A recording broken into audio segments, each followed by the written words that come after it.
Hi, everybody. Welcome.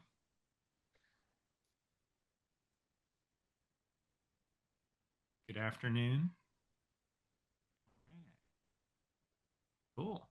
We are going to get started. I want to welcome all of you here to the SVAD Animation and Visualization Information Session. Uh, Today, we're going to talk a little bit about the animation and visualization track at UCF, as well as discuss a little bit about portfolio reviews that are coming up this spring. And we'll make sure we give you all those dates and tips and advice. And a little later, share some sample portfolios as well as we go over the session. I want to introduce myself. My name is Matt, and we'll introduce ourselves a little more in detail in a second. But I'm joined here by my co-coordinator, James. Hey, everybody. Hi. I have Wahida, who is one of our program specialists. And I don't know what you are, Wahida. What's your I don't know title? either. I'm like an Assistant assistant Director. director of academic programs. It's good. Hello, Hi. And welcome. then I'm here with the amazing Felix. Hi, good afternoon, everyone. That's his magician name. All right, let's go ahead and get started. And we have a little slideshow for you, but let's start a little bit with a fun sizzle reel.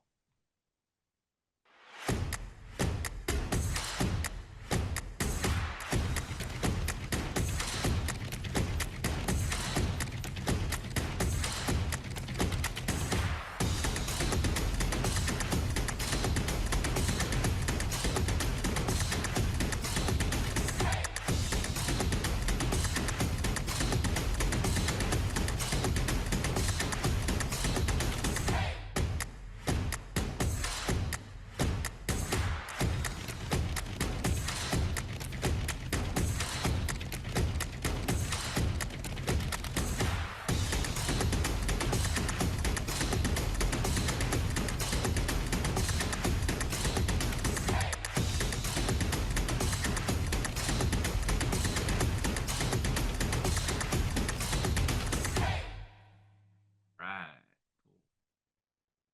Once again, always appreciative of Wahida playing drums for that one. We appreciate you, Wahida. All right. So this is animation and visualization, and we are so happy to have you here. My name is Matt Dombrowski. I am privileged to be the assistant director of the School of Visual Arts and Design. I'm a professor of emerging media. I'm also co-coordinator with James, who will introduce himself in a second. On my research side, I am creative director at least at Limitless Solutions, where we provide 3D printed bionics for children. We're actually doing 2 arm deliveries this week, so we're really excited about that. And I'm actually off to one of them right after this session. And I want to point over to James, who's my partner in crime. Hey, welcome everybody to the Animation and Visualization Info Session. It's great to see 74 participants in here, and that's fantastic. The more students we have with more questions and more interest in our program, the better it is for everybody. So my areas of expertise are 2D animation, 2D rigging, 3D animation, and world building. Ooh. Which just means he plays a ton of Minecraft. So It's which all I do about the too. blocks. All about the blocks. So, James, I know you're going to take over on this, but tell us a little bit about animation and visualization. So animation and visualization is essentially a digital exploration for students to dive into to cultivate their unique art styles. And you're going to explore a diverse artistic form that's catered more to your style, and you're going to be able to choose your own medium. So we're going to give you the opportunity to really niche into a specific art style for animation. And we have diverse animation mediums, everything from 3D animation and visualization to motion design, stop motion, 2D animation. We have visual effects, and we also do visual storytelling. So you're going to really culminate and kind of enjoy this melting pot of artistic knowledge that we're going to instill in you. So animation and visualization is the oldest animation track at UCF. We've been around for 30 years. And in the 1990s, we were called our animation program. In the early 2000s, we were known as experimental animation. And about 2 years ago, we updated our name, and now we're animation and visualization. So students, they come from all around Florida, and many students come from the different states and such, and they come over to our program so that they have an opportunity to learn the vast knowledge that we provide within the animation program and the mediums. So you can explore a variety of digital animation techniques during your 2 years here. Again, like AV students, you're not going to be limited to a single medium. We're going to give you the opportunity to dive into different aspects and different mediums of animation: 3D, 2D, stop motion. It's a fun track. It's an interesting track because at this point in time, you guys are trying to figure out what it is exactly you want to specialize in, and all you know is that you want to work in animation and in our industry. So we're going to point you in the right direction. We're going to review your work. We're going to tell you your strengths. We're going to tell you what you can work on. We're going to help you build the bridge of knowledge and experience so that you can build your own career in a studio or even working independently as a freelancer. Yeah, I think that's great, James. Yeah, absolutely. I always like to tell students that, and we'll talk about this in a few seconds, but it's really these 2 years to discover that creative niche. And, it is a sampler platter in a way. I think you kind of alluded to that, where there's, you're going to do a little 2D, a little 3D, some stop motion. We like to sometimes say you're going to have a lot of choices and you will find out, especially what you don't want to do. And I don't mean that in a bad way. I do mean that as a sense that you're going to kind of think about, I thought I was into this, but I found, hey, I really love, 3D modeling for theme parks or whatever it may be that is your passion. And so we want to give you a lot of opportunities in 2 years to explore those things. All right. And so this comes with a lot of different facets. So we kind of, here's my Zelda reference, so to speak. But we have professional development courses. We give you one at the start of your experience and then even one at the end to kind of teach you the ways of things like getting internships, building a portfolio, understanding how to network, talk to different professionals, you name it, build a website, apply for jobs, create scopes of work for freelance. And then we lean heavily on things like artistic theory and technical knowledge. As James mentioned, it is a combination of elements. It's not just technical, it's not just visual storytelling alone, but it's how all of these three elements kind of meld together. And I believe, this is what makes our program and our track here so special for our students, because they have the ability to get those real world skills ahead of time. And that's going to get you running when it comes to dealing with this competitive job market. It's a sampler platter, so you will have classes in all of these elements. And there are some students who goes, well, I don't want to learn VFX or I don't want to learn 3D animation. Our goal is to give you as well-rounded as experience as possible. And so you will leave being able to do all of these things, but you'll have time to focus on one or two things really that you want to do especially well. And that's important as well, because this 2 years is going to be a marathon, not a sprint. We're going to give you a lot of time to explore, to experiment, not to use the phrase from our older title, but to really get out there and work. Wouldn't you say, James? Yeah, you're definitely going to get the experience that you want. There's a lot of truths about our program, and you will eventually experience our program. And when you want to come, when you apply to our program, you're gonna apply with the best amount of work that you can possibly, and then we're going to prepare you for a professional focus.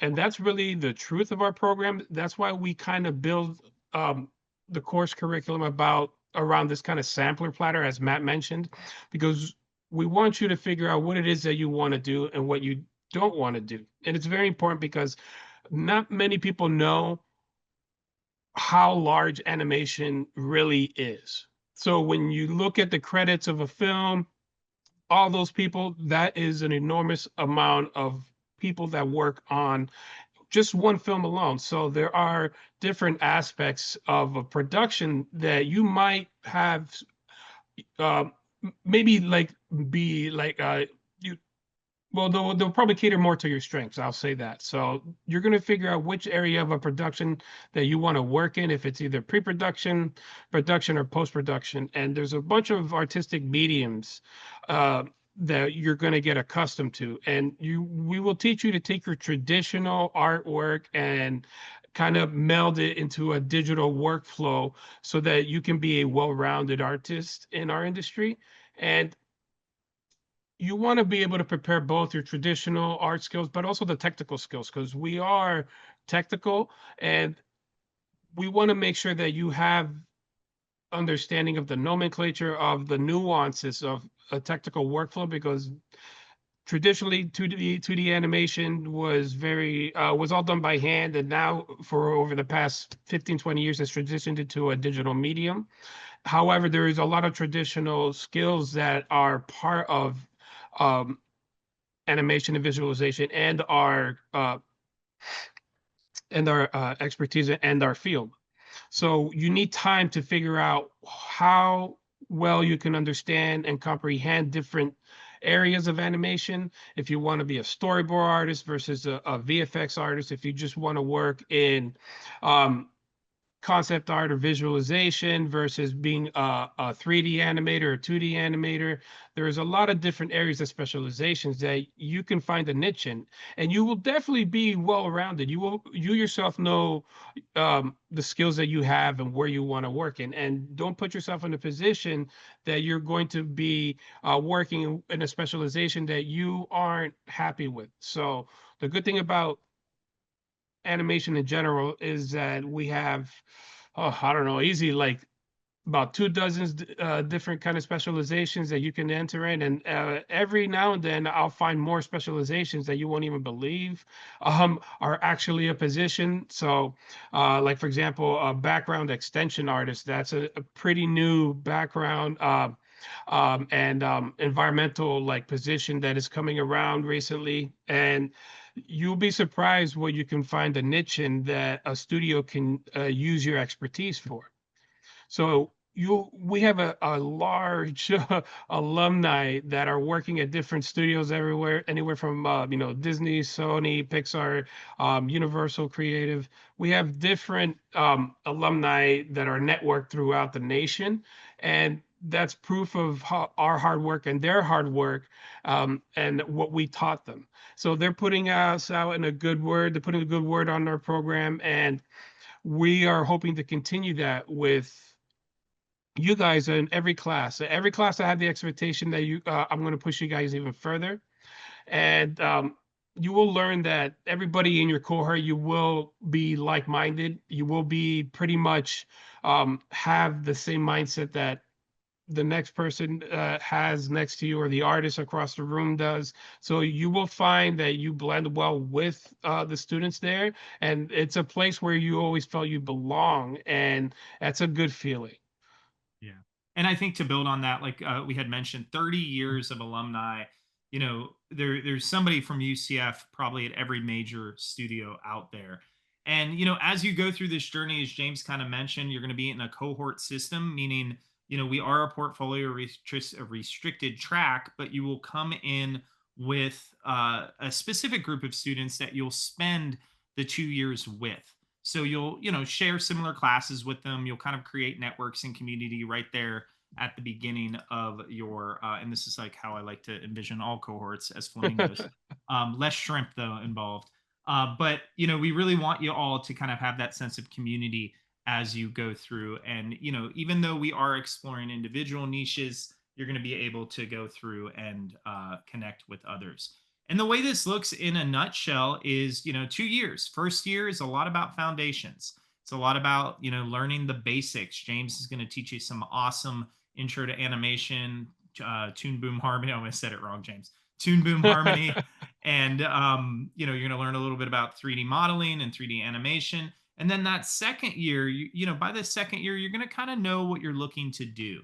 And you're going to dive in, and you're going to start thinking about what does your future career look like as you go.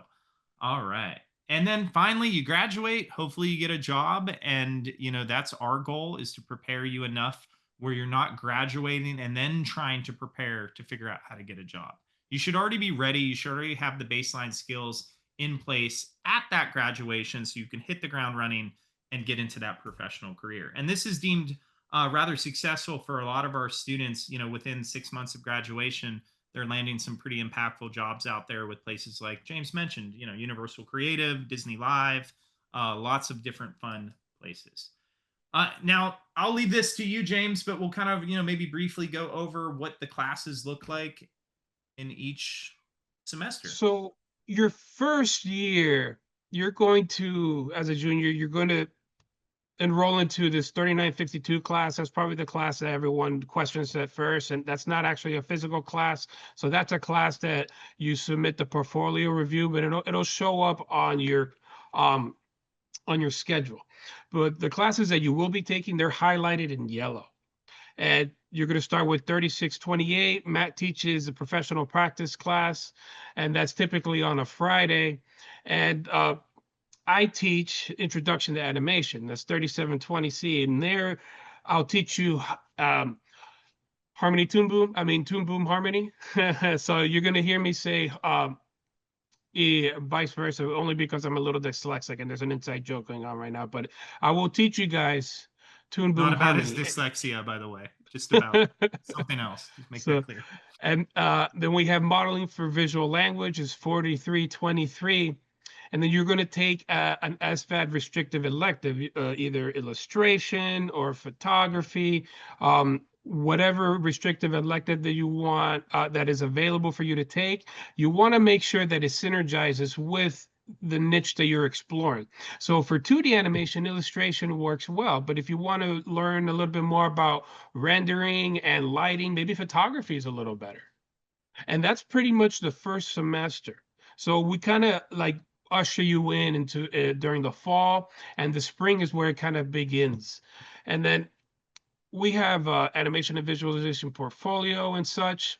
Oh yeah, that's a good. Let me stop you. Yeah, real that's quick. the one that you want to kind of go over. So this portfolio class, this is a big question we get for a lot of incoming students. This is actually a 0 credit class. We will have classes like professional practices where we do portfolio building, but this is a gateway course where you do not pay for it. It is 0 credits. Once you're accepted into the track, this is just a class that shows up on your schedule. And I think James or I will be the teacher, but it's not real. So hopefully that makes sense. And we are going to share the recordings a little later, absolutely.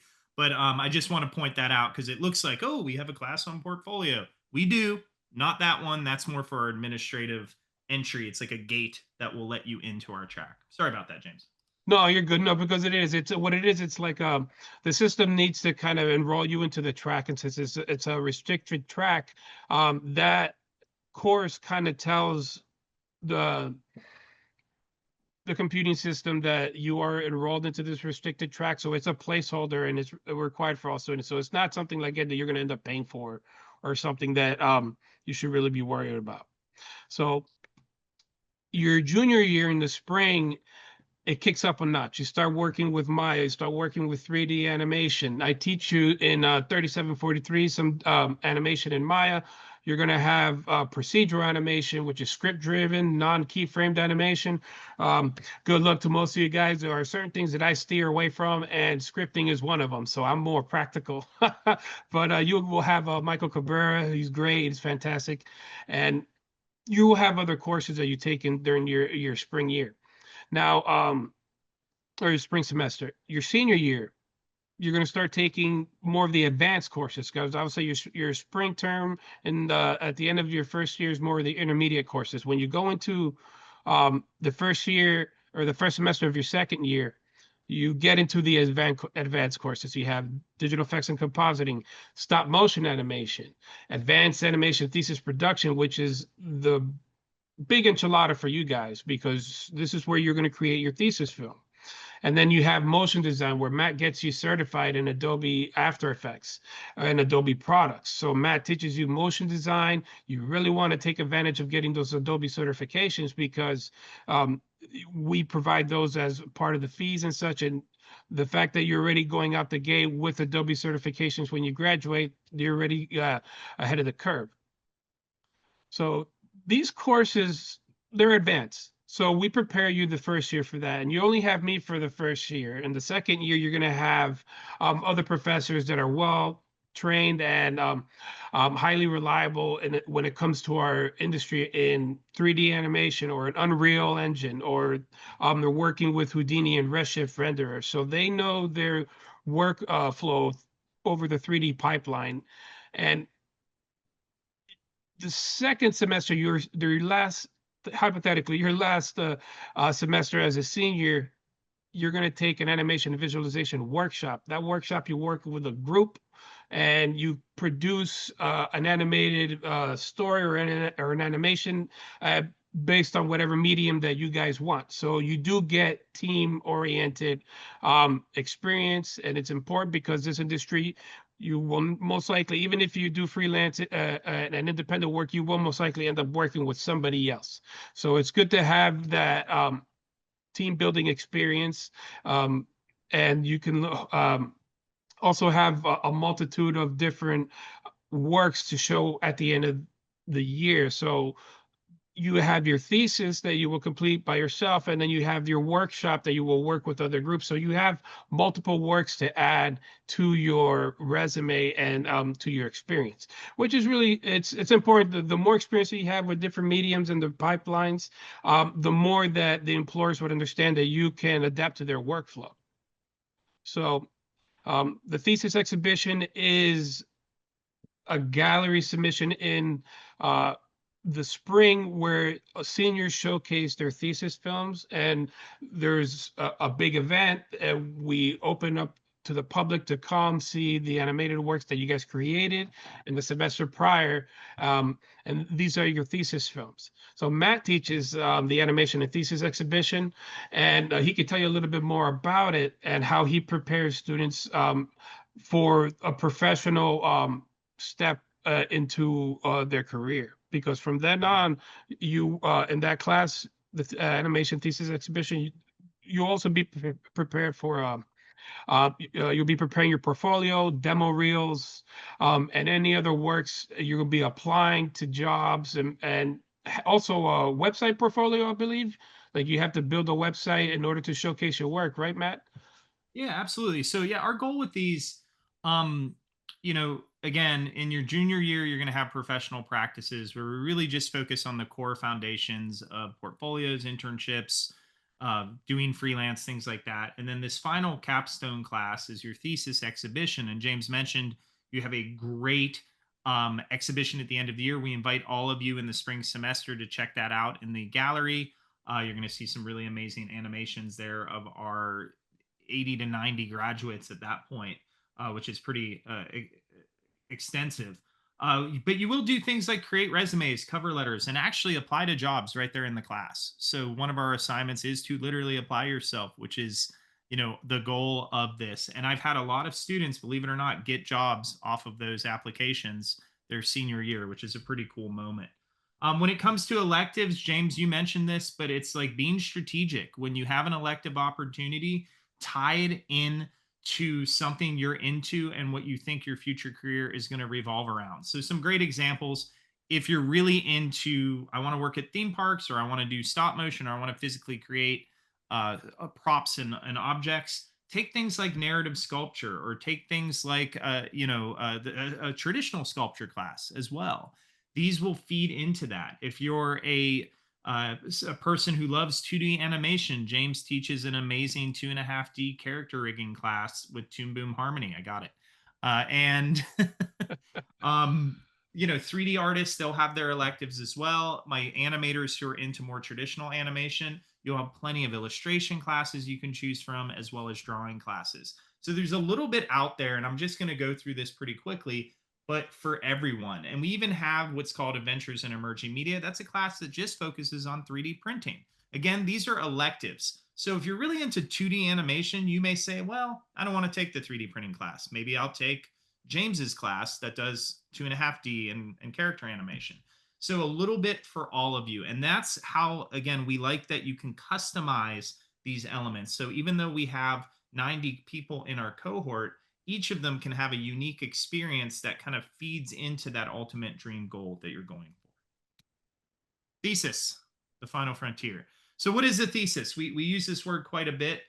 In the fall semester of your senior year, your second year here, you're going to create an individual artistic motion-based work showcasing your creative story and your creative vision. To get a Bachelor of Fine Arts, which all of you are aiming for, which would be a BFA in emerging media, you will have to produce your individual film. Now, the good news here is in your junior spring semester, you will have an opportunity to plan this film. Now, as we know with planning, plans can change, and that's perfectly okay.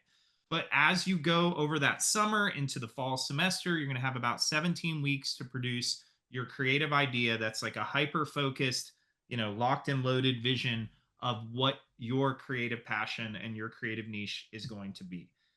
The final spring semester, we're going to exhibit that, and we're going to really take a shift away from that individual film, so to speak, and move toward portfolio production, job preparation, things like James mentioned with websites and all that amazing stuff. And so the thesis is essentially a few minutes of work. So I think we're at 1 to 3 minutes of work. We don't want to make it overscoped and we don't want to underscope the work. So we're giving you what I like to call bumper rails, kind of like if you go bowling, and we want to see what creative vision you can produce within that time limit. And it can be in the medium of your choice. It could be 3D, 2D, mixed media, stop motion, anything you can think of using Unreal Engine, Maya, Toon Boom, again, Dragon Frame, if that's what you're into for stop motion.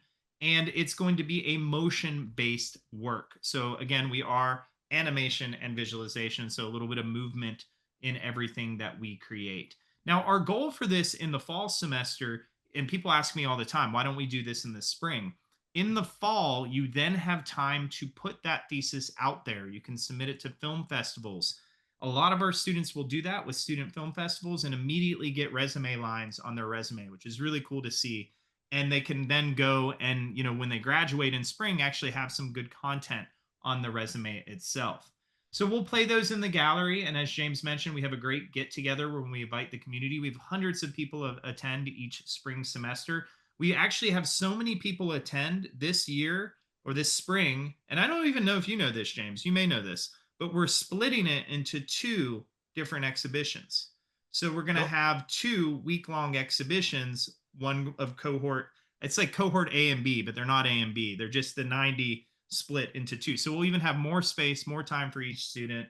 Thanks to Shannon Lindsay in our gallery who really helped us make that possible. But we're really excited. So we're going to have 2 of our BFA shows, which is kind of cool. That's fantastic. Yeah, I like should have that. told you that, James. Sorry. As we go. Here's a little bit of look of this. This is when no one's here. I promise people show up. It's usually so hard to take a photo once there's everybody in there, but it will be on a TV or on a projector. These are kind of just, people kind of introducing that. You can kind of see the gallery there. So a really fun event for everyone. But your primary focus with us after the thesis, y'all, we want to get you a job. You're coming to UCF to learn how to get a job, to learn the skills that will help you thrive as a professional. That is our goal. James, myself, all of us, we care deeply about that. And so while the thesis is great, the bigger picture is your journey, and we are just a stop on that journey as we go. And then we have some great faculty to introduce you to. We have a kind of an amazing group of people who we have some newcomers and we have some people who have been here for a while, but I'm going to have James maybe go through these quickly, but we're trying to pass it off, right? Like, go ahead, James. So we have Michael Cabrera. So he teaches procedural animation, real-time lighting and rendering, CGI live action integration, and 2D and 3D stop motion. So he's the stop motion and 3D printer guru. So he's will get you hands-on with your stop motion, have you build the sets, literally be physical with your animation. The stop motion is labor intensive and it does take time. So you build a set in his course, and he's your effects guy too. Anything that has to do with Houdini, he's your go-to guy. And so his courses, they're fun. All the students love his courses. Um, and eventually, if you get into the program and you like stop motion, he'll lead you in the right direction. Stop motion's got a high, I always say stop motion has a high success rate. It's very intensive. It's labor intensive, literally, because you are moving piece by piece. If you're either doing cutouts or molding with clay, he teaches you how to do it all. And then our next instructor we have here is Ananya Shenoy, former SCAD graduate, and she specializes in 3D modeling and visualization. Any questions I have pertaining to Unreal or Substance Painter or texturing, I go straight to Ananya for. She's fantastic. And then we have She's Stephanie also like the Todd, happiest person I've ever met in definitely my the life. happiest person I've ever met. And I will, everyone who meets her will go, wow, like that wasn't an exaggeration. So pretty amazing. Yeah, she's great. I love Ananya. We have another SCAD alumnus. I believe also Michael Cabrera might be a SCAD alumnus in some form or fashion. But yes, Stephanie Toth, another 3D visualization and rigging expert, also for character modeling. An extensive knowledge that we have been able to acquire with Stephanie Toth and Ananya Shenoy. An extensive knowledge of a foundation of Unreal Engine 5 using Substance Painter for 3D modeling and texturing. I don't think I've ever felt as comfortable as I do right now when it comes to somebody supporting the 3D route as far as with texturing and modeling. So it's I'm ecstatic to have them on our team. And then we also have another strong member that is a character animation and MFA graduate alumnus, double alumnus from the university like myself, Sabrina Diaz. And she's on a visiting instructor line at the moment. She teaches 3D character art. She is a 3D character artist, and she also specializes in 3D character rigging. So that's fantastic. We have a great blend of artistic values with a technological foundation. So we can help you bring your imagination and idea to life by directing you as far as when it comes to your creativity and teaching you the required technological skill set you need to build your imagination. Yeah. So we're very lucky to have the group that we have teaching here at AV, and I'm extremely proud to be a part of the team with them. Absolutely. All right. So just some kind of full transparency. Animation is not a cheap industry. I'm gonna just go out on a limb and tell you that we may not be as expensive as like healthcare or medicine or being a doctor. I'm sure they have a lot more expenses than we do, but we're gonna just give you a little bit of an estimate of the costs. Now, there's going to be a little sticker shock for everybody when we talk about what you need to purchase. Now, we do provide some aspects, but we cannot provide everything for every student, as we are a major, public university. So that comes with some things. So investment for your future is important.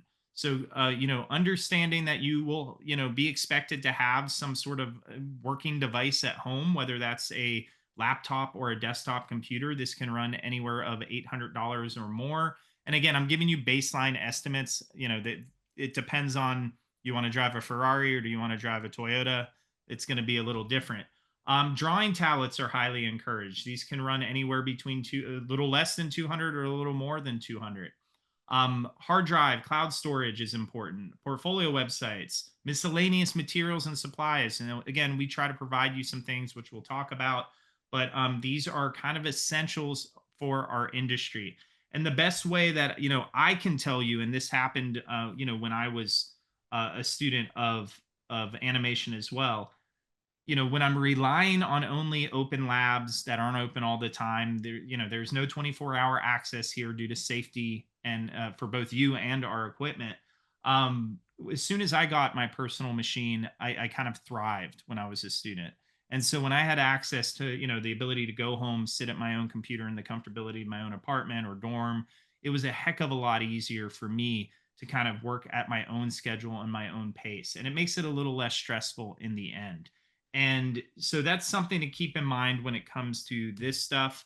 Some good news, right? Adobe Creative Cloud is free for all of you. So, you know, a lot of you know this who are current SVAD students, but we worked really hard to make sure you have access, and that saves you a couple $100 a year. So hopefully you're appreciative of that. If you're into if you're into to-do animation, James, 2D animation, you can, I'm going to get the giggles, James, stop. To-do animation. It's going to cost you about $6.25 to $19 a month for Toon Boom. That is not required for everyone. Again, just giving you an idea of what cost could look like. Autodesk Maya 3D program, free. It's free for academic purposes. Adobe Substance Suite, free. So, you know, you're looking at not a ton of cost with textbooks in our program. We want you to invest that money in your hardware, like your computers and those other things on the other slide. But we do try to provide things like Adobe, and then what I'll mention here in a few seconds, some other elements for free. So desktops, I get asked all the time, what should I get? Desktop, laptop, it's up to you. Listen, I'm from a day where I would see people carrying, don't do this, but carrying desktops on their backpacks to come to school and hook them up. We do offer labs that have desktop computers in them. They're really nice Alienwares. They hold their own. I'll put it that way. They're decent. We do have a lot of students who invest, in either a desktop or a laptop, depending on their industry they're going into. So if you're into 3D rendering, you may want a powerhouse PC desktop so you can render a lot at home while you're working in class. While if you're in 2D animation, you may not need that expensive of a computer because you may not need that much RAM or processing. So I always encourage students to get a PC game ready computer. It doesn't have to be that, but typically if it says game ready, you're going to be okay. It's not going to like mess up these programs. If you're a Mac user, MacBook Pro M3 or higher, but I will put the preface there that the Macs are just really expensive. I mean, I have one. I'm sitting here with one on the side, but you're going to get a PC a lot cheaper than you are the Mac with the same specs. NVIDIA graphics cards are what I recommend.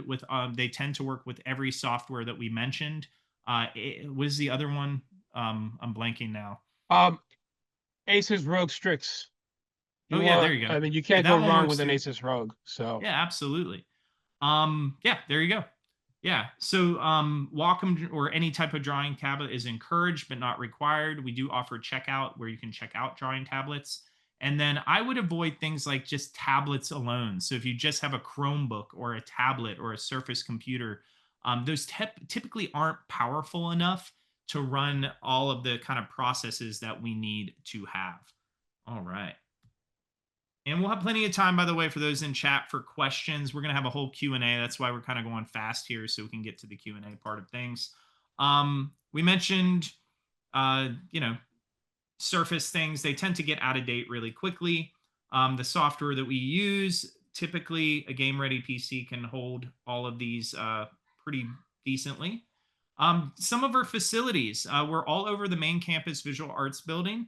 We have all sorts of places. This is one of our 213A spaces, which is kind of a clean space, but you may have illustration classes in there. You may have some workshop group-based classes in there. 213B is kind of a work area or maker lab for us. You're going to find things like DSLR cameras that you have access to check out, tripods, video cameras that you can check out, even Wacom Cintiq tablets that you can check out. So kind of fun. 146, we call it affectionately the dungeon. It's all the way in the back.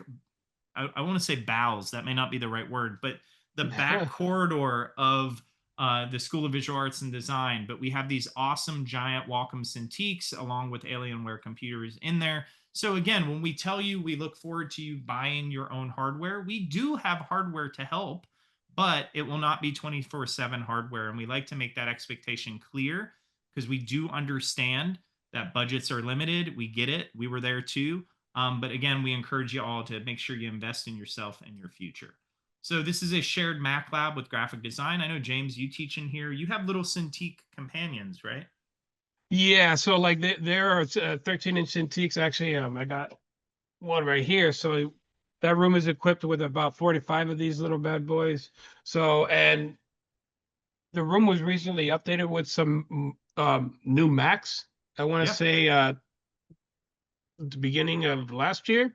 So they're pretty good. And that lab is a multi-purpose use lab between emerging media tracks.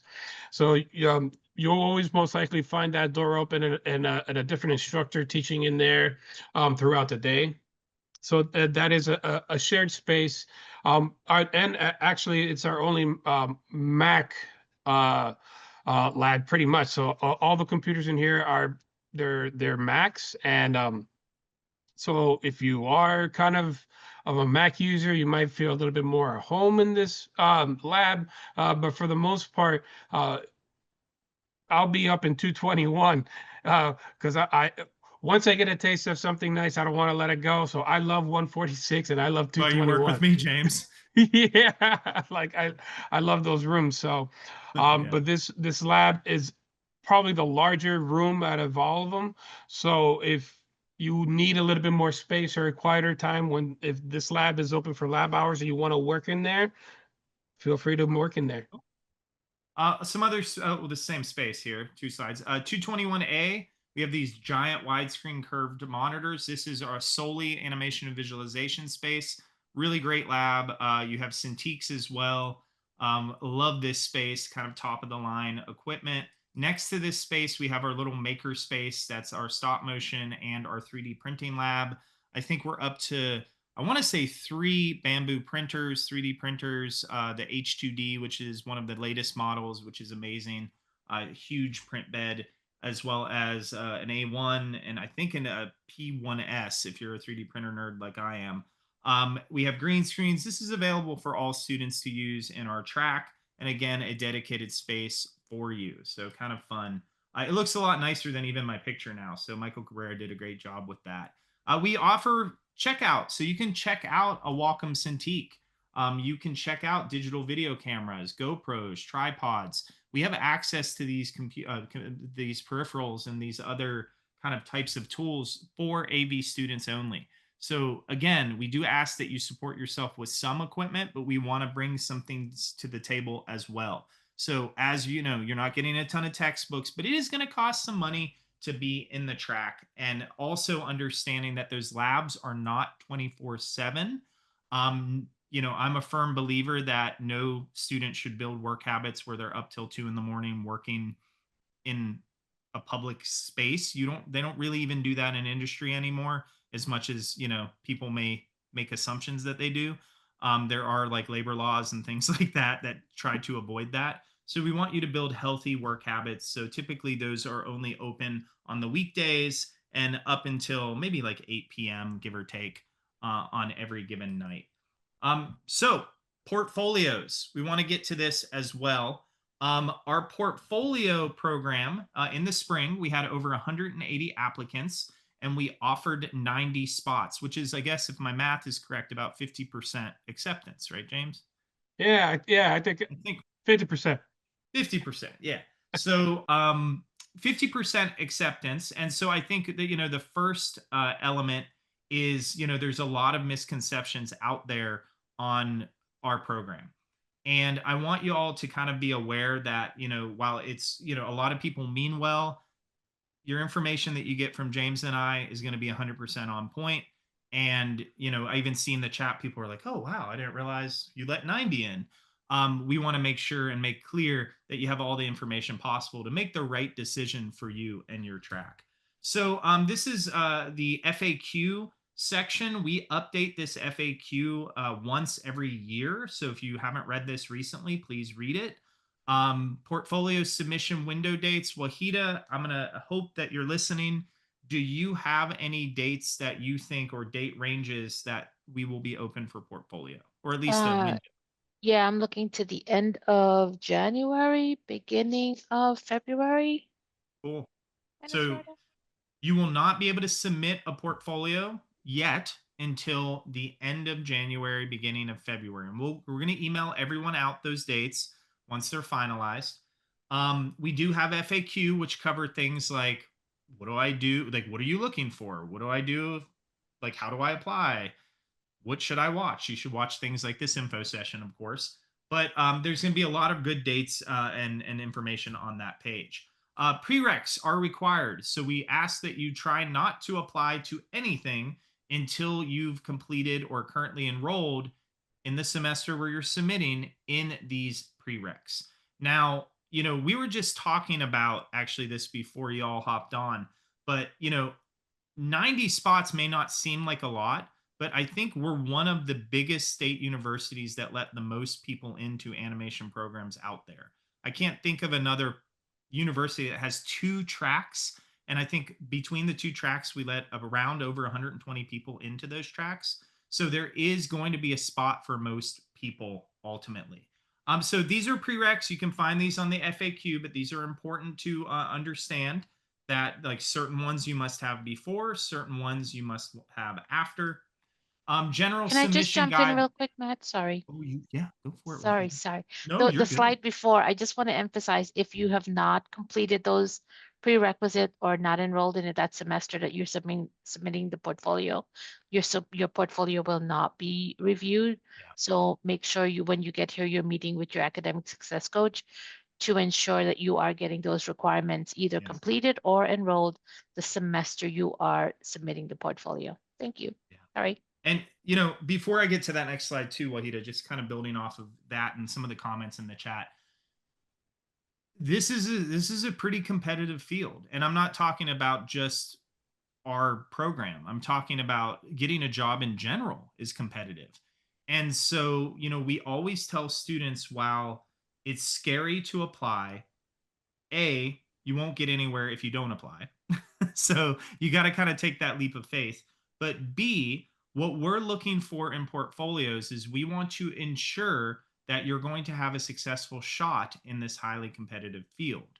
So, we have seen in over 30 years of doing this, and myself, I've been here 20 of those years, that students who typically didn't pass the portfolio, they still go on and do great things. But they come back to me years later and say, you know what? I wasn't prepared for animation.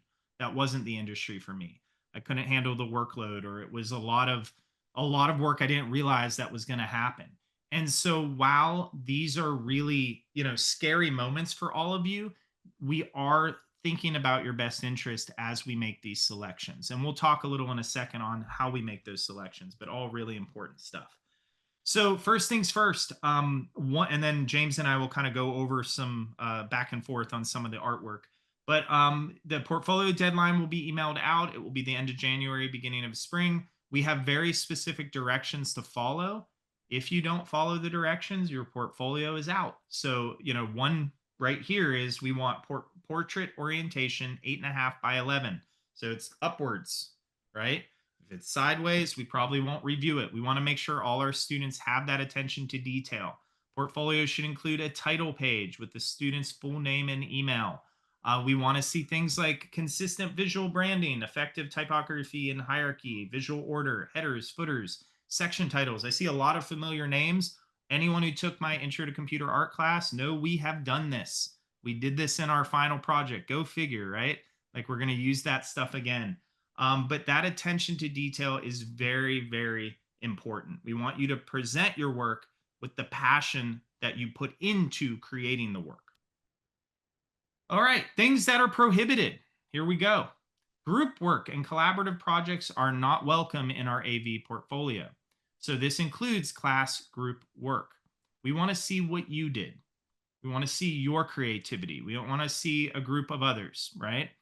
Fan art, derivative works, content based on movies, games, television, or any other copyrighted property, we do not want to see. We want to see your original creativity. This includes things like copyrighted music, images, characters, even if they're altered or repurposed. Again, your 100% creative effort. So while that can be hard for some students, it is important that we are able to evaluate what you can do, not either what others can do that you've copied, or what a big group project did where we can't really tell. Even if you tell us, we still don't know exactly the effort from a picture alone. The portfolio has 4 sections: a cover letter, a design section, a observational drawing section, and a motion-based media section. On these, you can see in the yellow, we have specific maximum works. So 5 for the 2D design, 5 works for the observational drawing, and 1 piece of video or animation that is max a minute long. It doesn't need to be a minute. It can be 10 seconds, but it should be only a minute, not 3 minutes, not 4 minutes, just a minute long. And you can give us that with a YouTube link. I'm going to show you examples when James and I are done looking at some of the slides. I'll pull up some actual portfolios for you. All right, cover letter. Our cover letter, and then I'm going to throw it to you, James, in a second, but we want to know why specifically you're picking our track. So what are your career goals, and why is this track imperative for those career goals, and it helps you meet them?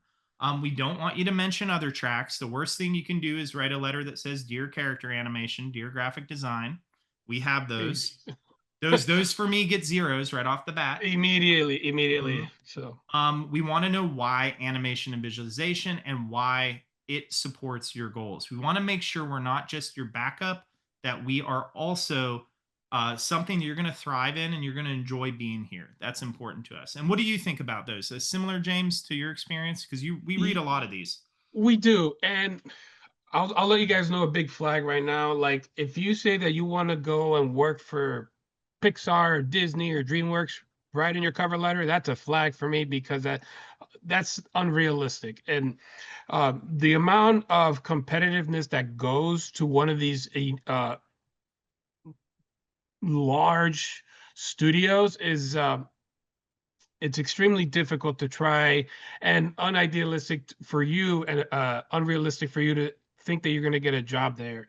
And we don't want to gas you up in that method. And I always tell students that too. And you guys will hear me tell a story in class. A lot of these studios, they have such a large influx of applications that they might not even send you a denial letter or for months after. So you're going to be left in the void waiting for some kind of response by one of these companies.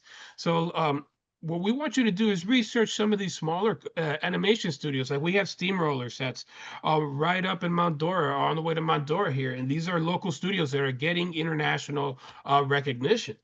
So look out for these smaller studios that will most likely be the ones to hire you, because that is a realistic goal. And it's not to say that you don't want to apply to them. It's not to say that you don't want to apply or work for Pixar, but you want to be realistic, because it typically even if you have 5-6 years worth of experience at a smaller studio, you might still end up wanting to apply, and you're going to be putting yourself against people that have 5-6 years worth of experience, and that's unfair to you, because you are yet to accumulate that kind of experience. So a smaller studio, something like even like Wild Brain, is a New York-based studio that does remote 2D work.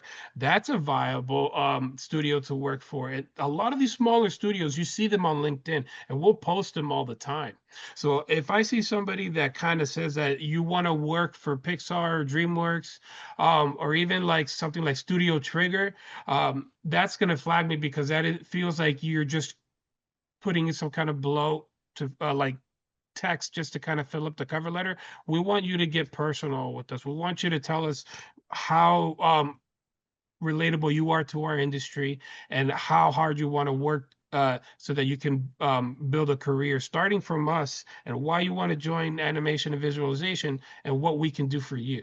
Yeah. So for the cover letter, we read like literally 180 of these, and it takes us like 3 weeks, almost a month actually, to read all of these and evaluate them. So I don't know how many times that I've read the same letter that a student wanted to go work for Disney and Pixar. It's ambitious, and don't get me wrong, I love ambition, but I'm also here to keep you guys grounded in a sense of what's realistic. Here, I'll tell you guys a quick story. When I graduated from grad school, we were getting this was during the time where a lot of these application companies were screening resumes automatically. So I wanted to see how long it would take for a company to deny me. So I applied for the head of animation job at Disney. It took them 1.5 years to deny me. And I laughed when I got the denial email. I was like, wow, I never expected to get the job for that, but for research, I wanted to see how long a studio or something with of their caliber would get back to somebody who didn't have the experience to head a studio like Disney. And that's not to say that I couldn't, but I wanted to see how that process worked. And it took them a year and a half to send me a denial letter. Now, I appreciate that they followed through with me, but I knew I wasn't going to get it. But I thought that was valuable information that, and I tell that story to all my students. So, you know, we want to prepare you for a realistic goal because animation, it's booming. It's a booming. It really is. Right. So we're getting short on Individually and time. freelance work, it's all there. Like you're gonna hear me talk about and promote a lot of independent freelancing work, but studios like Sony that just came out with K-pop Demon Hunters, that came out of nowhere. And Sony, now they kind of secured themselves between Into the Spider-Verse and K-pop Demon Hunters. Now they're I would definitely consider Sony a contender for a large studio with DreamWorks and Disney for sure. Awesome. For sure. All right, we're getting a little short on time, so we're going to kind of go through some of the artwork, and then I want to leave a few minutes for Q&A because I want to answer some folks in the chat. Section 2, 2D design artwork. Again, these are all found on the website that I gave you access to. We will give you all this recording so you can see it all. These are just examples of really well-made artistic pieces that students have submitted to their animation portfolio. These are from their 3D design class. Saul made a masking tape, which I thought was pretty cool. Some more masking tape projects. But again, just to show you, you can show collages. This would count as one piece here. So if you have 4 different views of the same thing, we count it as one piece. So just lovely presentation, good photography, good cropping. Again, very strong artwork. Good presentation. So these count as one piece each. This is more papercraft, showing that your physical 3D, your attention to detail, your line quality, color, contrast, all that good stuff.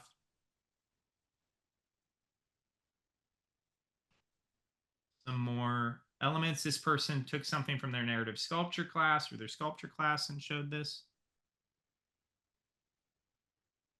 Now, one thing about animation visualization, we also welcome outside of class projects. So if you have, as long as it's not like a tutorial or fan art, if you've already created, for instance, a 3D model in a previous class and or not, or for personal use, you can show that in this section as well. Here's some 3D models. Here's a drawing that this student did from high school. This is really well presented here with the great concept art. Again, we're looking foundations of principles and elements of design. We're not looking at necessarily just the content. We're looking at, do you have color theory? Do you understand shading, light, highlight, artistry? That's what we're kind of aiming for a strong portfolio.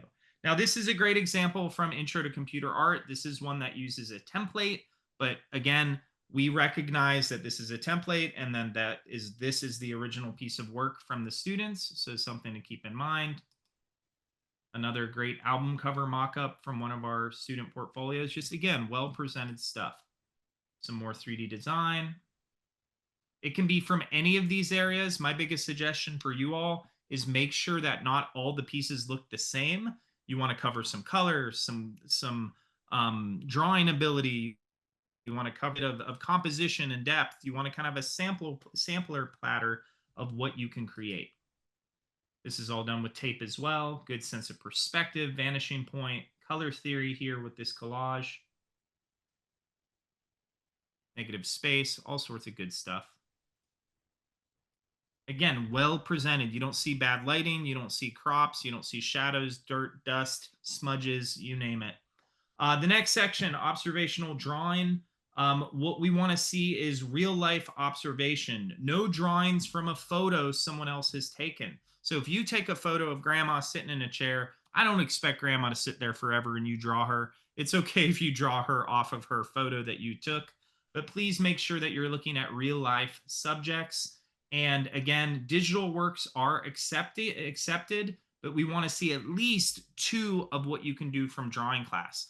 These don't have to be from UCF. If you took a community college or a state college, there is some great artistry coming from those programs as well. So here you're going to see a sample of both UCF works and works from others. These are all successful drawings that have made it into the portfolio. So one thing when you're looking at these works, when I'm going through them, I want you to you're going to have to compare a little bit, and you're going to have to say, am I at the level of what he's showing? This is a competitive process, just like a job hunt would be. And so we're expecting, at least bare minimum, that it's presented well. Notice how there's no wrinkles on this artwork, and it's very nicely photographed. Here's one that was more from a community college or a state college, which is perfectly lovely. Good perspective. Good pedimento. Pedimento?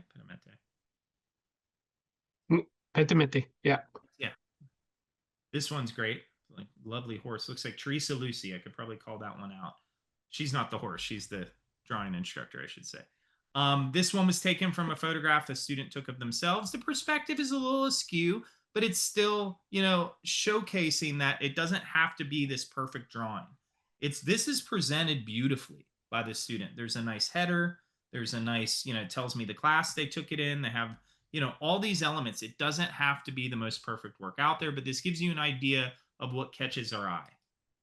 One motion-based work. It can only be a minute. I saw in the chat, somebody said, can it be a series of works? That's fine, but it has to be within that minute. So you could show us 20 things in a minute, but it has to fall within that one link, 1 minute. It can be animation, live action, video. Again, not group work, but work that you've created. It could be created in class, outside of class, you name it.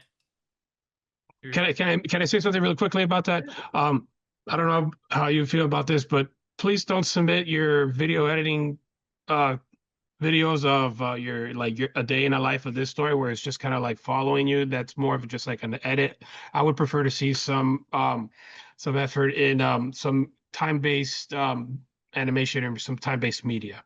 So film editing, we understand that you may edit the film itself, but again, please keep in mind, we see 90 of these and we're more interested to see how you can do time-based animation. So like this animation going on right here by Jurgen Smith, this is a great example of how a short 2D animation can showcase the basic principles and your understanding of those basic principles. So I think that it's a great video, 10 seconds long. Here we go. Here's an example. So I guess you got me on my opinion on that one, Matt. But I think, submit obviously what y'all have. And, if it's something that you don't need to know how to animate. And this is why I show at least a live action shot. Show us that you understand framing, visual storytelling, that, you're making an effort to put imagery or photos to life. We want to see that, that extra effort there. Now, this is off the time, but this just shows you kind of an example. That one is quite cinematic, though, I will say. Yeah, there's color grading, there's stuff happening. Yeah, that one did have some some links for you here about the different track pages. Again, you can find these through Google. Watch this video. There's a QR code a few slides back. And real quick, I want to show you some final portfolios. But before we do that, what will happen after you submit? You're either offered a spot. So Wahida will send you an email, or her team will send you an email that says, congratulations. We recommend you apply to more than one track. So apply to things like graphic design, character, animation, visualization, studio art. And when you are offered a spot, you can either accept it or decline it. Once you decline it, it's gone. It's not your spot anymore. What I'm going to do is, once something's declined, James and I will look at our wait list and we'll find, and these are all numerically ranked, we'll find the first person on the wait list and offer them the spot that was not given. Now, typically about 15% come from the wait list that end up in our track, 10 to 15%. It depends on the day. And anyone who is still on the wait list after all 90 spots are given and accepted, unfortunately, will be declined entry. And as we mentioned, UCF is it's very important that your money matters. So you want to obviously graduate within 4 years. So if you're declined admission, you will not be able to reapply for animation and visualization.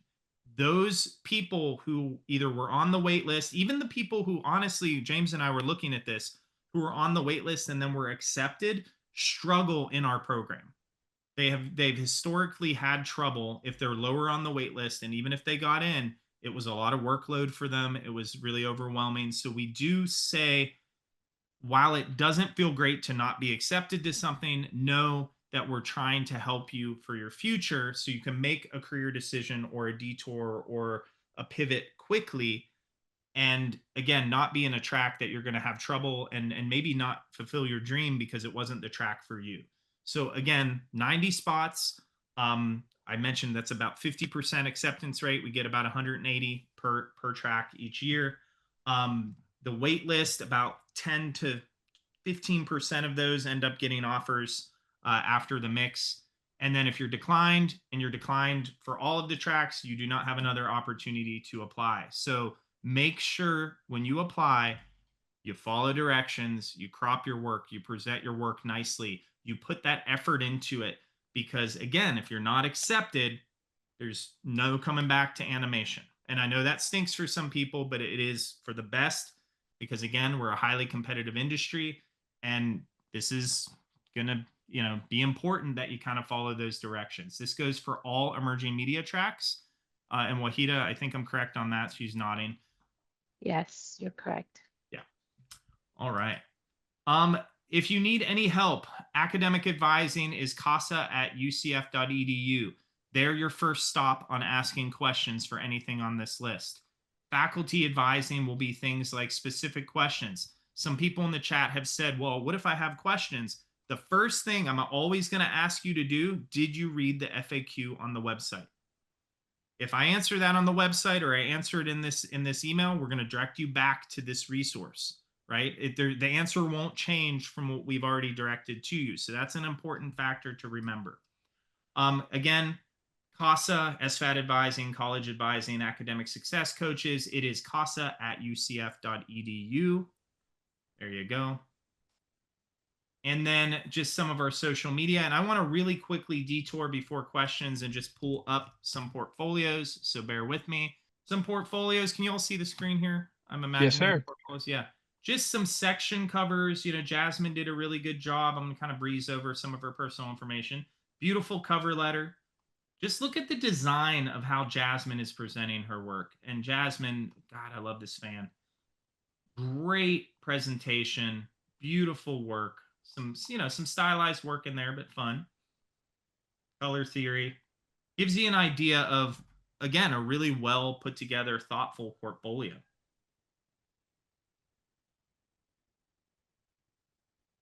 Time-based media. Now we've lowered it to one submission, so I'm going to just show you one.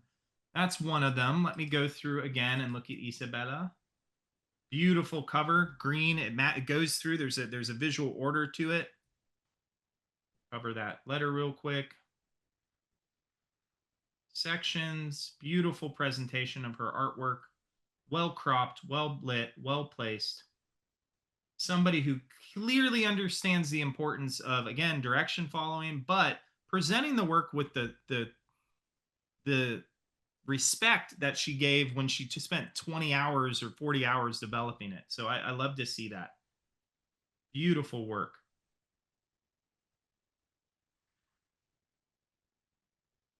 And again, she has this little motion media element here.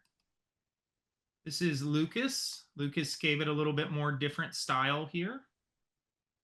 Beautiful theme throughout the whole piece. Well presented. Everything, all the margins are thought out, all the spacing. Again, if you've taken GRA 2101, we cover how to do this in that Intro to Computer Art course. So if you're in that class this semester, we're going to get to that in the next few weeks. A little bit of wrinkles here, but not, this is fine. Sometimes artwork will have wrinkles, but he's done his best to kind of color correct it and present it in a good way.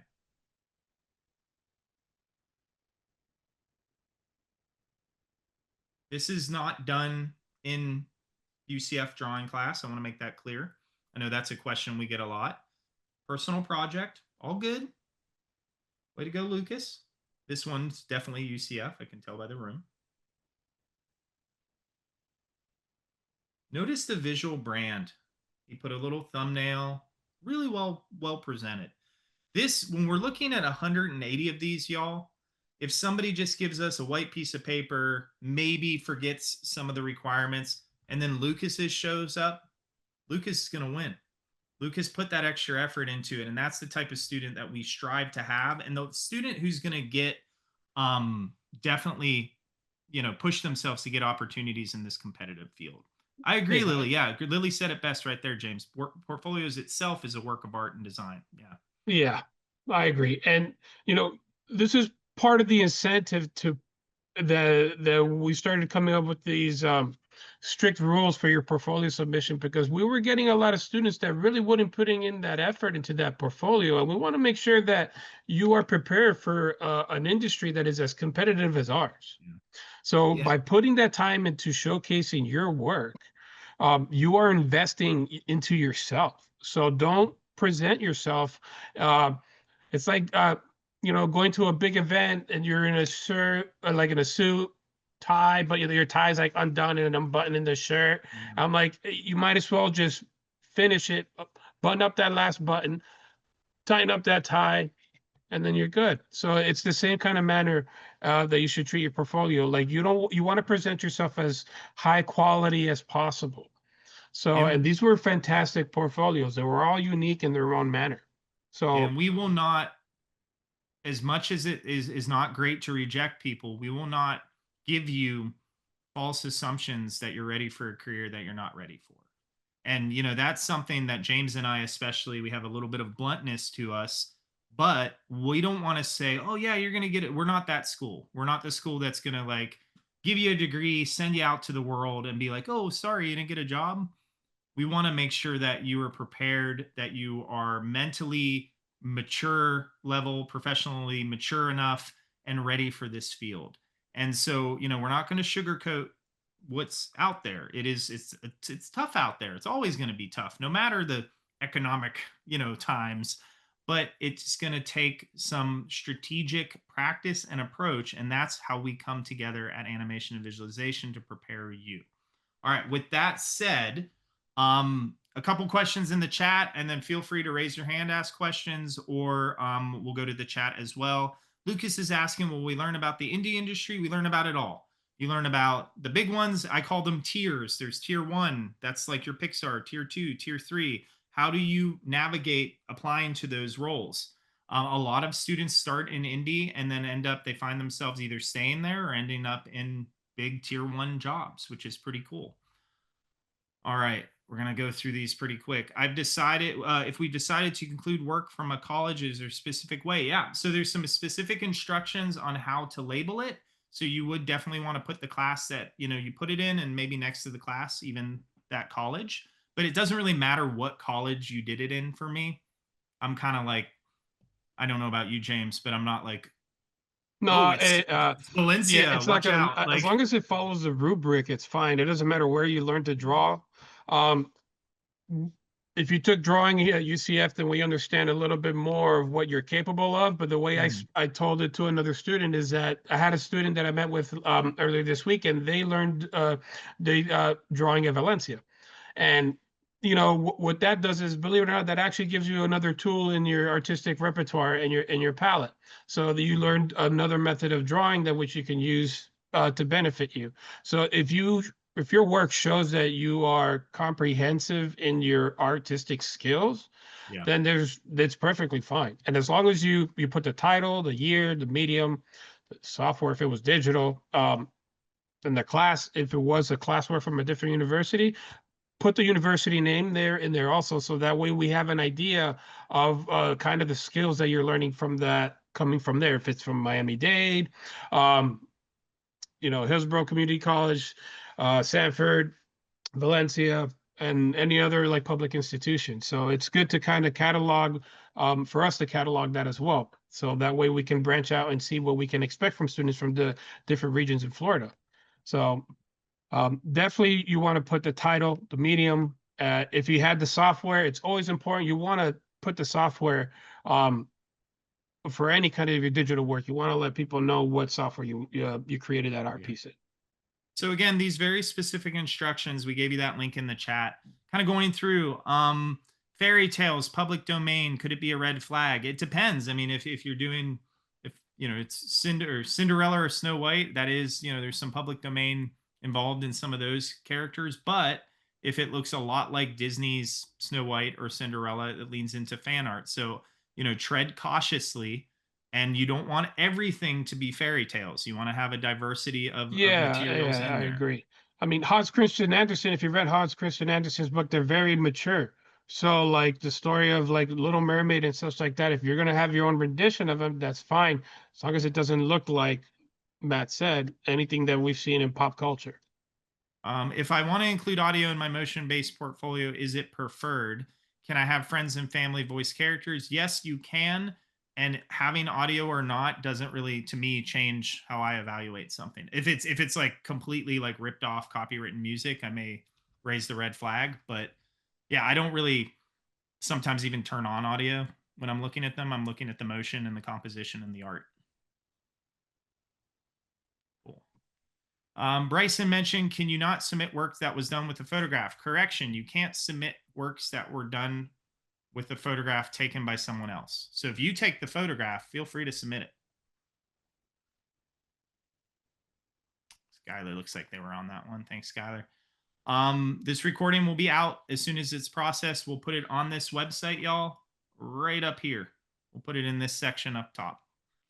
Storyboard piece considered one panel. If you put a few panels, maybe 4 panels, we don't need to see the whole storyboard, but if you wanted to include a kind of like the sculptures did, a couple different panels, we'll read into that as one piece, but we don't want to see 4 pages of individual storyboards.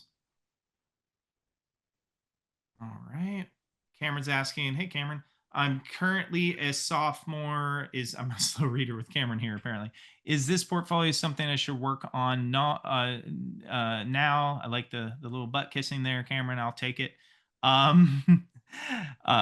Yeah, it's something to kind of always work on. You're going to be developing portfolios every 6 months until you get a big job. Like your portfolio will change every 6 months. Just going to happen, right? So if you've already gathered work and you're confident and you've organized it the way we've asked, you may be fine right now to be like, that's what I'm going to submit. You may see these examples and go, oh, I'm going to tweak this. And, it's okay to tweak it there as well. But what I would suggest, just like and Cameron, you took class with me, this, what I say, but like, and Cameron, you've always been great with this. Get it early. Get that process started early. Don't wait till like the end of January to start the portfolio building. Because when we rush something, like when we rush a portfolio right before it's due, that's when you're going to miss a step or make a mistake. So yes, you can kind of start that now and go from there. Now, for reference, we do not give individual portfolio feedback, and there's one big reason for that. There's the reason with that is there's always going to be someone better. So we had an instance, for instance, in drawing, and Wahida, I won't name names, where a professor said, and there's 6 people on your review committee, by the way. 6 people were blindly scoring these, and then we come together and we get our scores and add them up without talking to each other. And then that's how we rank these. But in drawing, one of the professors said, oh yeah, I like this. And then the other professors didn't like it, and then that student couldn't understand why they didn't get in. So all advice we give you is not going to change the other 179 people and how good or bad they are. No one's really bad, by the way, but you know what I mean? That's the hard part. So I can give you the advice that I gave you in 2109. I can show you what I think is a strong layout, and then you just got to do your best from there on out. Okay. So it's kind of a little bit of a thing there. Personal logo if you want to put it on the cover page, yeah, feel free. Well, Macy has her hand up. Yeah, Macy, go ahead. Go ahead. Yeah. Hi, sorry, I wasn't sure how to quickly type this. I had a question about the fan art rule, and I was looking at past like Q&A and FAQ stuff. And I saw someone had posed a question about a value study for two-dimensional design class, and they used like frames from a movie, but their example was from a live action movie. That shouldn't be put in our portfolio. Okay, wonderful, thank you. So like if you took a photo of like, your friends, right, and did that value study, that would be perfectly fine. But yeah, we're not going with any copyrighted works. Okay. It's a slippery slope, and that's no comment on your professors. we have professors from all different state colleges, you name it, but that's just something that we're kind of putting our foot down to make sure everything's original. Time-based works for a portfolio. Yeah, it can be a demo reel or it can be a collection of shorter works. It can be a single work. Absolutely, but it has to be under that minute. If we are waitlisted, then declined, we'll be notified that we are no longer in the wait. Yes, they will. Wahida will notify you. AI tools. I think that's a bigger conversation, Brian, that we have other questions more portfolio related. My best advice for you is try to submit the most original work possible. So I imagine if I saw a portfolio of all AI generated work, it probably would not deem high. And I'm not giving you my perspective on AI. I'm just saying I want to see what you can create. With that said, AI is here to stay, and we have, we'll talk about AI literacy and all sorts of stuff when we're in classes, and how to look at it with a growth mindset rather than fear and anger. And so we will discuss that. But yeah, for your portfolio, if you need to use AI to like remove a wrinkle, like in Photoshop, that's fine. James, what do you think? Like if somebody did like the content fill, I think the erase, it's like using the stamp tool. It's really, Yeah. so AI tools is not really an issue for me. If it's like Gen AI and I can tell when I see Gen AI, then I'll probably flag it, I'll make a mental note of it. But Yeah. then if I start to see it continuously, then I'm gonna look at it that as it's not original work. So Yeah. like an AI tool I view it as like a calculator, but Gen AI, there's still some things that gotta go. I don't think we're in a place, James, right, where AI is yet ready for portfolios for this level. Yeah, it's not quite like if you're gonna touch up like the edge of your Yeah, image, tools are like you fine. can do that, like, but don't use it to manipulate your actual work. So like I know, for example, it's really hard to take a picture of a 24 by 36 drawing, and you might only be able to get an angle like this, and you have like a small section that you couldn't quite crop or get like straightened out. If you need to like stamp tool or use an AI to like stamp that out, that's fine. That's not Yeah. really using Gen AI. So that Yeah. part is fine. You're not just hitting a prompt and saying, here's my portfolio. Exactly. You're not typing the prompt in there yourself and having the computer fulfill your imagination. So And one thing that you want to see, James and I just did, just as a sidebar learning moment, is we're not bashing anything. It doesn't, to us, we're focusing on your journey, right? We don't, tools are there, tools are going to change. We don't let it overwhelm us. And that's the mindset we're going to teach you, that if you continue your strategy and your practice, the tools are going to change. When I started and James started, they were different, but we evolve, we adapt. It doesn't change our creativity. It doesn't change our design and our creative problem solving. That's an important mindset. yeah. Certifications. Yeah, we do Adobe certifications. Those are actually in senior year. You get up to 3 certifications for Adobe. Right now, we're not offering any other ones just yet, but that could change. Counselor questions, Mia. Yeah, should you apply in the spring? That is very specific, that you would want to talk to the counselor and look at the prereqs. Yeah, I was going to just say there's a couple of questions in there about timing on when to apply. So with the university policy on time to graduation, you have to stay on track to graduate within a specific time frame from when you started the university. So check with your academic success coach on the requirements and when your graduation should be, and you should definitely apply to the programs as soon as you have all of the prerequisites met, because there may be instances where your time, changing your major to this will delay your graduation. So you have to apply as soon as you can, and the only person you can check with on that is your academic success coach. So make an appointment with them to look and see, when you can apply, and that they will confirm that all your requirements are met. Again, if your requirements are met, do not apply, because your portfolio will not be reviewed.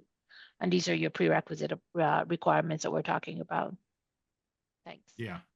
Miguel's asking if you're not confident in your work. That's tricky, right? Like I think as artists, none of us are confident in our work. So if you do the best you can. You can't control everyone in this room right now. You can't control how much better they are or they aren't toward you. And so if we worry about other people, you know, that's going to be rough in life. So my best advice is, if you feel you've done the best you can, though you can improve, we all can improve, then go for it. And it's only spring only. Yeah, we don't submit beyond that. Brian's asking partnerships or connections with studios, career counseling, all that good stuff. We were just talking about this before you came in to the session. Most students think there is like a magical connection train that goes from college into the industry. But what really happens is it takes hard work.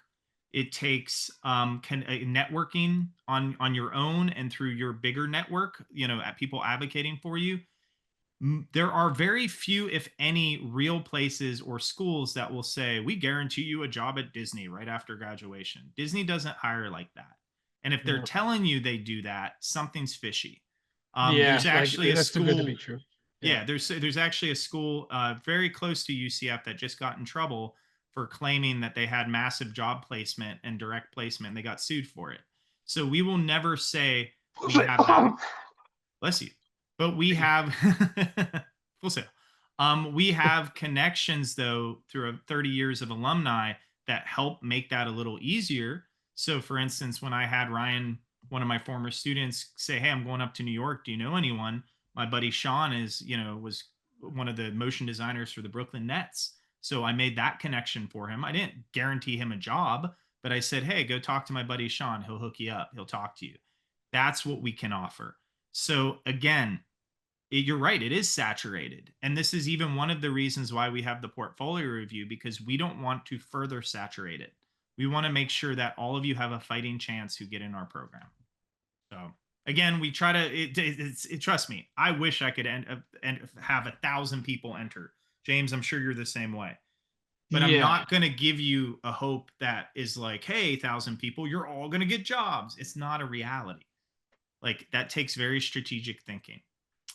Yeah, we definitely build toward a career too. We have multiple professional practice classes where I will teach you how to hustle. That is my role. James is really good at 2D animation.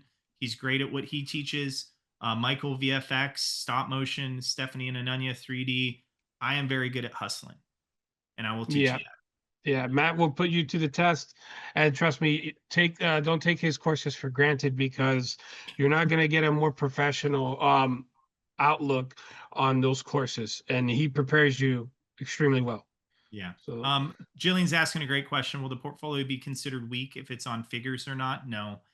Line quality, perspective, proportion, scale, rhythm, repetition, value, contrast.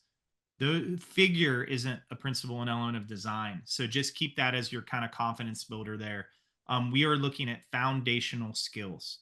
Do you have the core foundations of art and design from 2D, 3D design, drawing 1, drawing 2, in that you can kind of, you have the basics of your visual language, so to speak. All right. We aren't reviewing specifics. We talked about that just because, again, 180 people may apply. There's no saying who's going to follow what direction and who's going to be better than someone else. Short films, James, you got that. Thank you. Personal or classwork, either or, as long as it's original to you, we're happy to see it. That's what we wanted to make our portfolio a little different. It's okay if it's not schoolwork. If it's a collaboration, even with the company, we want to see just what you built. So most likely, if anyone touched the piece that we're seeing, whether it was the color or the lines, whatever it is, we want to see just your original work. Are we allowed to animate to copyright audios? I would just avoid the audio if it's copyright. Yeah, stay away from stay away from copyrighted anything. Yeah. Yeah. Well, you know, James, we had a few submissions last semester that had copyrighted audio. We go to watch their submission, and then YouTube removed it, and they got a 0 because we couldn't watch it. I mean, that's the reality of what we're trying to get to y'all. We want to make sure you have the best chance. Anything in okay, so AP is tricky. AP art isn't always at the same level as university or state college art. And I hate to say that because I work with a lot of AP art teachers, but It's a completely different system sometimes. Some students, though, are just awesome and their AP art is awesome and it's probably fine. If you look at what we showed you today and your drawings don't look like, not like that, like the same style, but don't have that same presence, you may want to think of like redoing a few or reapproaching them. I submitted a drawing I did of myself in the room photo. Yep. If you took the photo, you're good to go. James, you're catching a lot of these. Thank you, sir. 2-year program. I want to practice. Is it possible to practice at least a year before we apply? That's all dependent on your advisor and your timely graduation. Yes. Your advisor's goal is to get you through UCF in 4 years so you're not in crazy debt, right? That's our goal. That's the state. The state of Florida told us do that. So you would have to talk to your advisor. Yeah, if I can just jump in, waiting a Please. year may delay your graduation, which at that point you might not be able to even change into this major. So please just check with your academic success coach. And just to follow up, Matt, to the question you answered about the 2D AP, we have other options that a student may be able to take instead of repeating 2D. So please talk with your academic success coach. They will be able to give you options on what courses you may be able to take to enhance your skill sets in 2D and 3D. Very cool. Yeah, preferred names, as long as it matches somewhat to what UCF has, so we know how to like successfully put you in. If the last name's the same, or if you want to just make a small annotation, my preferred name or my other name is this, it's fine. I respect your vibe and what you know, whatever you want to be called, but we got to just make sure that we know who to enter into the system. Like that's our only. Yeah. If your last name matches your UCF ID, that's what we're definitely looking for.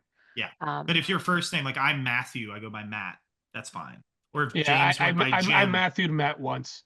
Yeah. You Matthewed me. He never regretted it, or he always regrets it. Yeah, Wahida mentioned design intensive. We do not need a recommendation letter. That's a great question. Everything you see on the site I'm currently sharing is all we want to see. We don't want to see more. Don't give us more than we need, because we are doing 180 of these. We just want to see this stuff.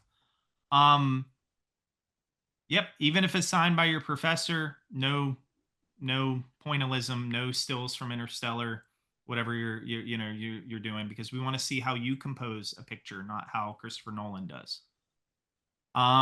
Any advice returning or reapplying to the program? I was accepted in experimental a few years ago and leave personal reasons.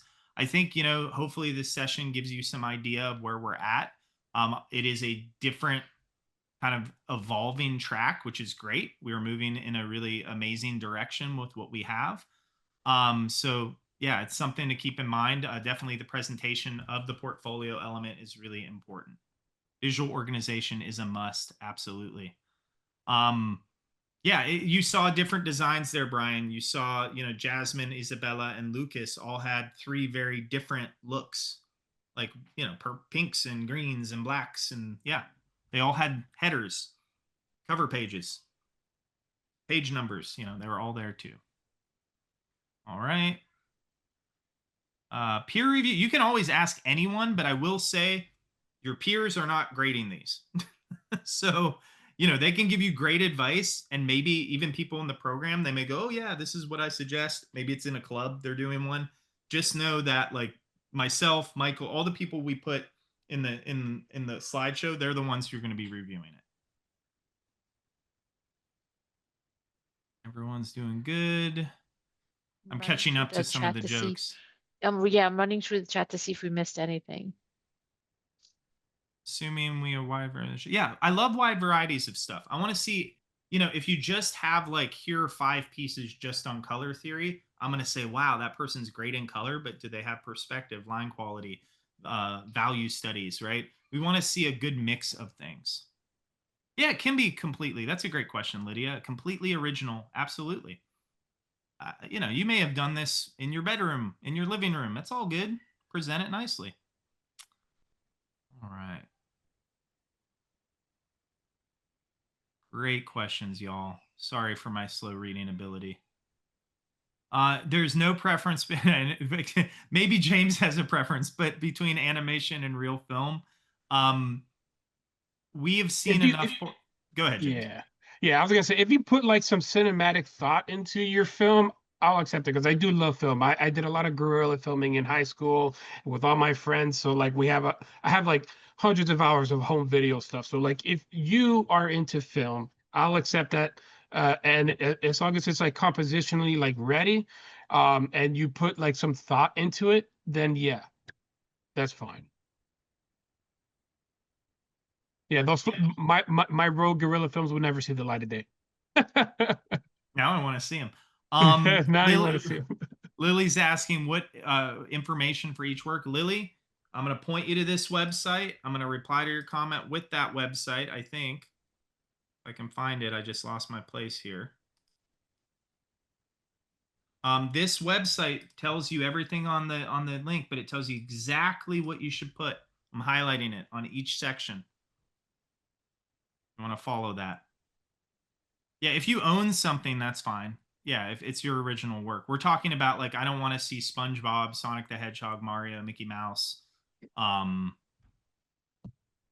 do we see? Your favorite anime character. What Yeah, else? and trust me, I know most of the anime characters y'all watch, especially One Piece. Yeah. So I saw a lot of One Piece fans in there. So Yeah, I don't want I to know what see to like find. a character that's, if I have to Google search it, it's going to look like everything on the Google. So, we see like furry characters sometimes. We see highly, derivative manga. If like we reverse search it and the first 10 drawings come up and it looks almost identical to yours and it's not your work, we're going to go, ooh, we're going to make a note about that. Yeah. Sophia, we have no preference for 3D. It can be made of anything. It's just, take good pictures of it, showcase form, all the different views. It's always good to show different views there. Dimensionality, lighting, right? All that good stuff. But yeah, we're open to all. Show us your best stuff. Okay, Yeah, understood. Blender's Thank you. great. Yeah, no worries. Blender's great. We don't teach Blender, but we do have blenders on the machine. Not blenders, but Blender on the machines. If we had blenders on the machines, sorry, I'd have a ninja with mine, please. I have a handmade design, my own blind box. Yeah, absolutely. If it's polymer clay, that could be physical 3D. Yeah, for sure. Imagery found on Google, I probably would avoid that. Mm-hmm. I guarantee, and I always say to people, the Pixar people probably have image when they were in school, images found on Google, but in their portfolios, they don't put that stuff. It's all theirs.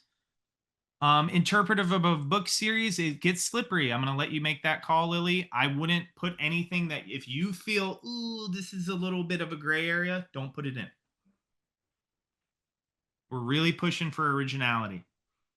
We get a lot, especially I teach intro to computer art. We get a lot of either derivative or fully traced works. And oftentimes it's just students who are absolutely overwhelmed, and that's okay. I get it. But don't cheat. Don't, you're here to amplify your own creative voice, not just copy and speak in someone else's. And so that's something to remember.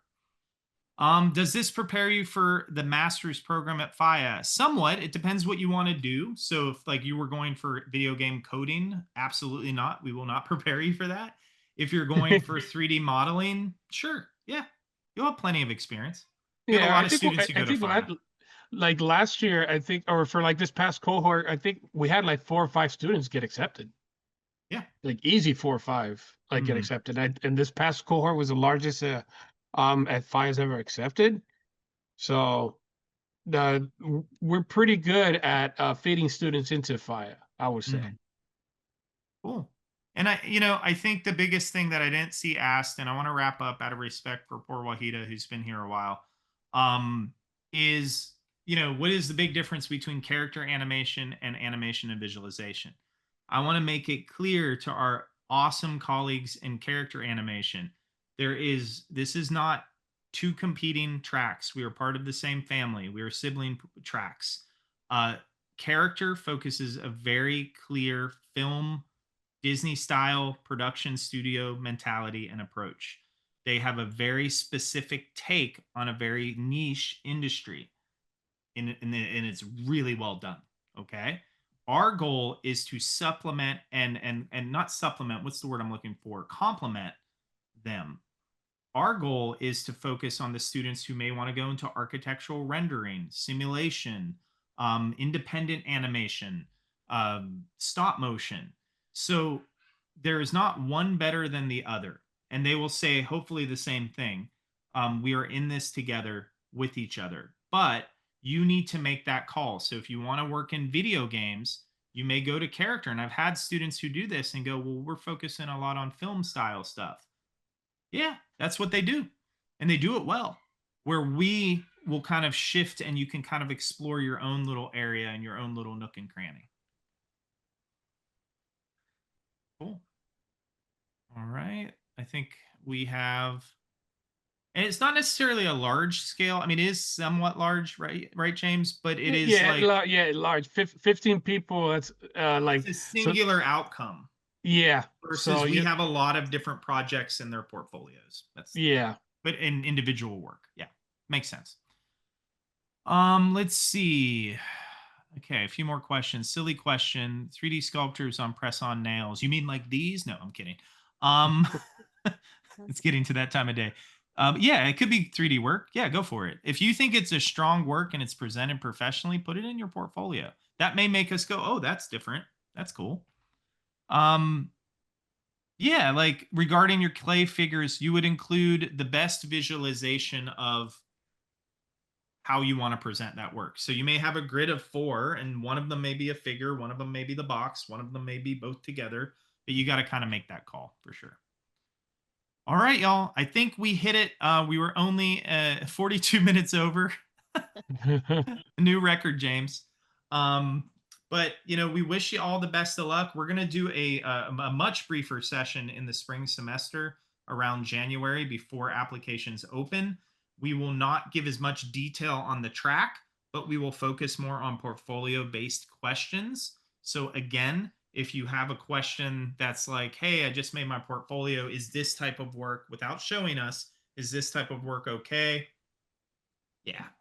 Like we will give you the thumbs up or the thumbs down specifically on like, oh, that may be copyright. I would take that out. But we're going to hold that sometime in January. Wahida will and her amazing team will get this posted up here on this page. I want to drop this one more time so you all have the link. Good luck, everybody. Again, follow directions. Do the best you can, right? Pay attention in your classes that you're taking now and forever, really.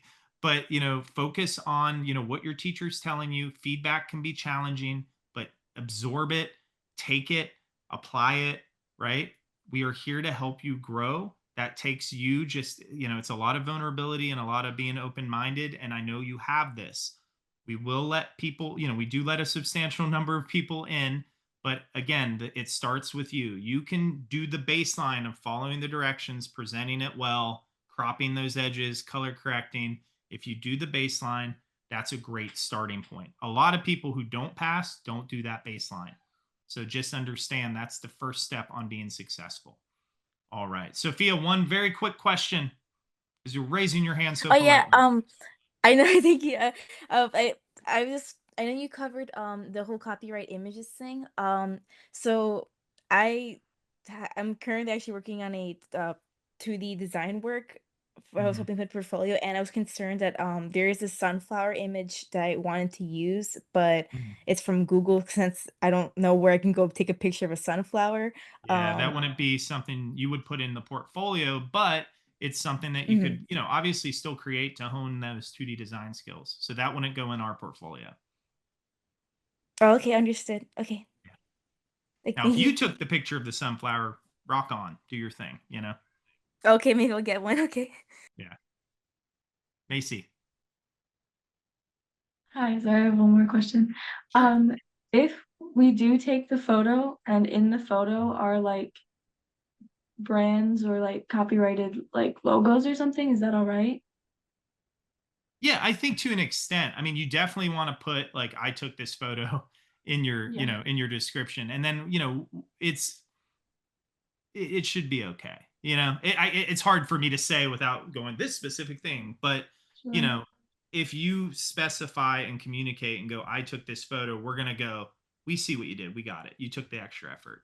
So Thank you. we're looking for people who just go, and like I'm drawing, I don't know, not SpongeBob, but like I picked a picture of a tiger from Google and I drew the tiger and I said, it's my tiger, but they didn't like frame it, right? They didn't Mm. compose it. So in your case, you're composing that photo. So there's art independence involved.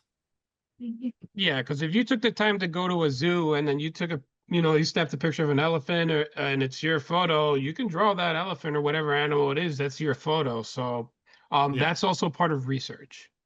So that shows critical thinking and analytical initiatives for sure. Cool. All right, everybody.